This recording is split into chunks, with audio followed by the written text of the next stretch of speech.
All right, Math Topics world, welcome back to another riveting sesh of learning math. So you guys, when we were at school, I taught you how to use trigonometry, sine, cosine, tangent, and all that stuff. But again, it's been a couple weeks.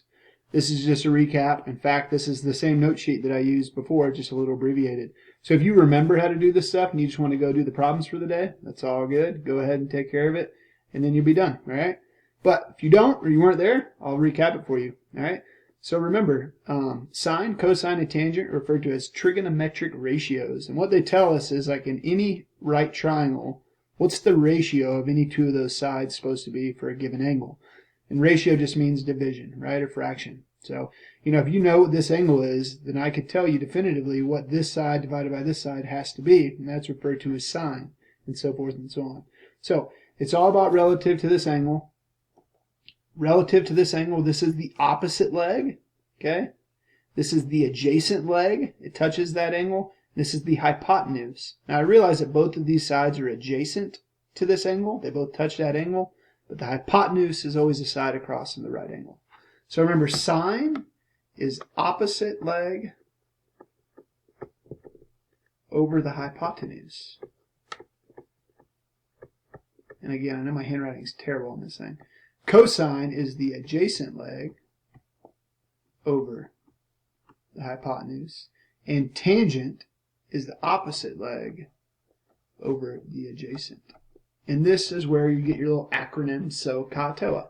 Sine is opposite over hypotenuse, cosine is adjacent over hypotenuse, and tangent is opposite over adjacent.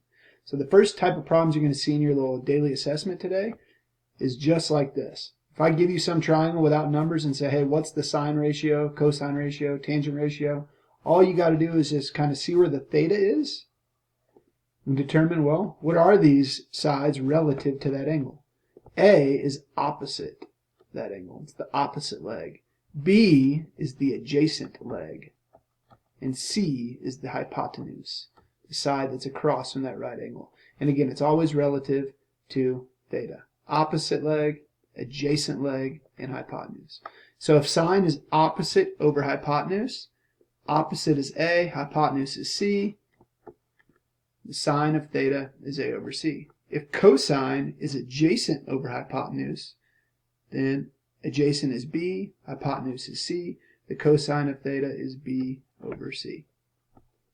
If the tangent of theta is opposite over adjacent, and A is opposite and B is adjacent, then the tangent of theta is A over B. Booyah. Simple. All right, those would be the first three questions on your daily assessment for tonight. All right, next is actually solving problems. All right, again, just kind of do this quickly because I know we've already went through these, but check it out. So first type of problem I'm going to ask you to do is to solve for a missing side length. And the first step to this is determine what sides you're given relative to the angle. So if this is the angle that I have, I don't know crap about this side over here. This is unimportant to me. Okay, this is the opposite side and it is unimportant. This is the adjacent side. It is important to me. And this is the hypotenuse. It is important because that's the side I want to solve. So then you think about your SOHCAHTOA acronym and you think, all right, which one of those uses adjacent and hypotenuse? Adjacent and hypotenuse. And you can see right here it is CA, and the C stands for cosine. So that is step 2. Which trig ratio we use? I'm going to use cosine. And then the last step is to set up your equation. So you say the cosine of 32 degrees is equal to adjacent over hypotenuse, which is 12 over x. Now, remember, I showed you guys a little shortcut. All right? In order to solve this equation, when the variable is on the bottom like it is right now, I can simply swap the variable with the trig part. I'm just going to take this, and I'm going to swap them. And the reason you could do that is because if you cross multiplied this equation, you would end up with x equals 12 divided by the cosine of 32. It's just a shortcut that I showed in class. Instead of working out the whole process to get x by itself when the variable's on bottom, you can just swap these.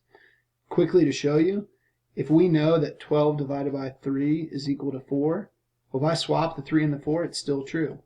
12 divided by 4 is 3. So you'll notice all I did was just swap that. swap that. And that's what I did here. So to get x, all I'm going to do is plug in my calculator, 12 divided by the cosine of 32. Remember, you got to make sure your calculator is in degree mode. And the way you test that is when you type in the sine of 30 in your calculator, it better spit out 0.5. And if it doesn't, it's in the wrong mode. And if you need me to help you, I'm happy to. And I also included a scientific calculator on the main screen of our Schoology page that you could use if you don't have a calculator at home. All right, now I want you all to punch buttons. Remember, that's the key to this. And when you punch in your calculator 12 divided by the cosine of 32, you should get 14.2. So x is 14.2 if we're rounding to the nearest tenth. All right, so do a couple more examples just so you can see. All right, so in this next example, here's my angle. Relative to that angle, this is the opposite leg. This is across from the the right angle, so it's the hypotenuse. And the trig ratio in SOHCAHTOA that uses O and H is the so I'm going to do sine. And the sine of 65 degrees is equal to opposite over hypotenuse. Now in this case, the variable is not on bottom, so what I'm going to do is I'm going to just multiply both sides by 12, and I end up with 12 times the sine of 65 is equal to x. So in my calculator, I'm going to do 12 times the sine of 65, and I get 10.9. So x is approximately 10.9. All right, again, this case, here's my angle. This side is opposite. I do not care about the hypotenuse, and this is the adjacent leg. Well, in my SOHCAHTOA, which one has an O and an A, is the TOA part for tangent. So I'll say the tangent of 40 degrees is equal to opposite over adjacent. Opposite is 5, adjacent is x. And in this case, the variable is on bottom of my fraction, so I'll just do this little switch thing that I showed you, that little shortcut.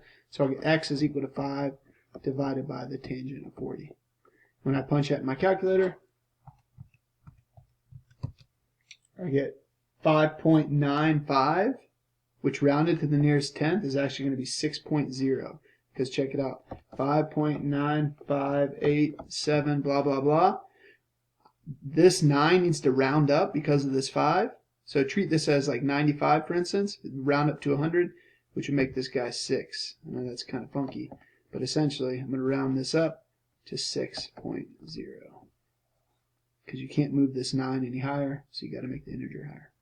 All right, and then the last thing is working backwards to solve for an angle.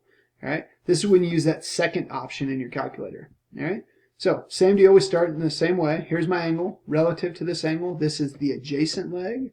This is the hypotenuse. And if I look at my little SOHCAHTOA acronym, A and H is CA. So I'm going to use cosine.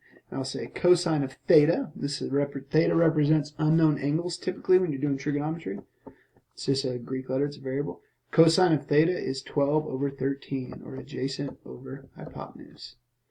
And then, to do this in my calculator, this is where you use the second option, okay? You're going to undo cosining, or inverse cosine both sides. And so what you're going to get is theta is equal to the inverse cosine of 12/13. So in your calculator, you're going to press second cosine and just put this fraction in there. And when we do that,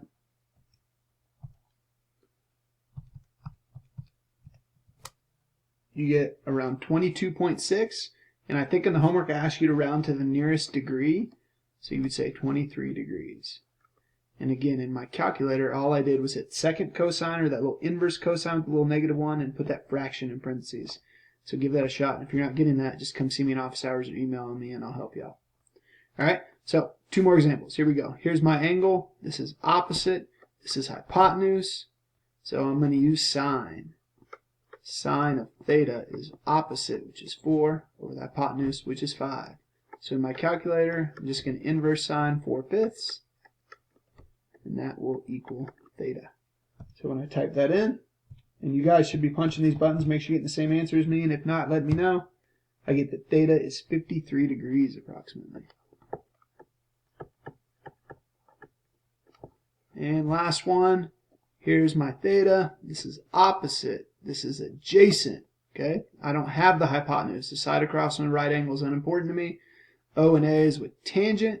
So I'm going to say, all right, the tangent of theta is equal to 33 over 54. And then in my calculator, I'm going to do inverse tangent, or that second tangent in button, and theta will equal, punch buttons,